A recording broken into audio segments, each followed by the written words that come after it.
A lot of us have been force-fed an idea about what this country is and what it stands for since we were in grade school, about freedom, about justice, about democracy, about rule of law. I mean, think about how uncivilized it is to destroy entire forests, or to poison waterways, or to poison the air, or to, have economic systems that force people to live in squalor. I mean, that's civilized? That's a first world nation?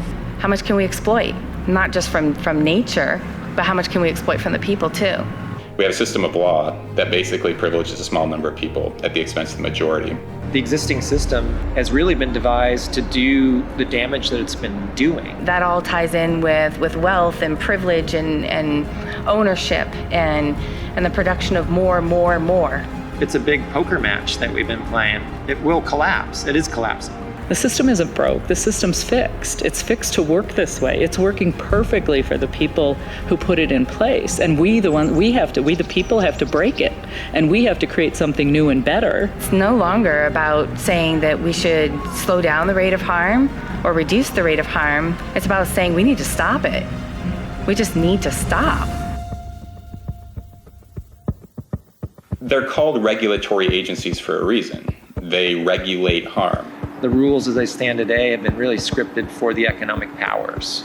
And we're seeing the effects of it in nature, and yet the response is, well, let's mitigate the harm. Most environmental activism over the past 30 or 40 years has been about trying to appeal to those regulatory agencies on the assumption that they're making decisions based on the protection of the environment.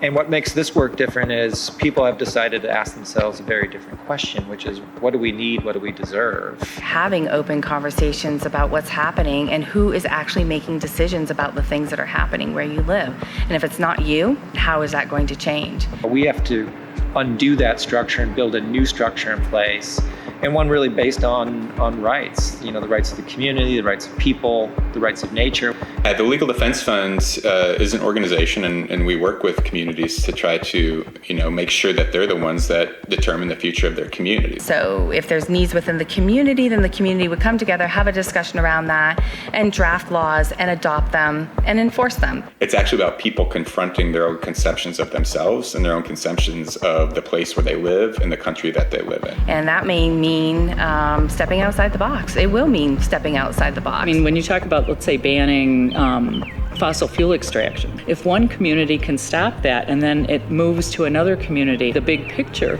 is that all those communities around the state doing that does make an impact. There's real progress being made, and I think that's the exciting thing about the work that we've been doing. And that's how every single movement for change to expand rights in this country has ever happened. Communities we work with now see the locus of authority. They see where the authority comes from as being rooted in the community itself, the people that live there. It's about building real true sustainability, not just to sustain, but hopefully to thrive.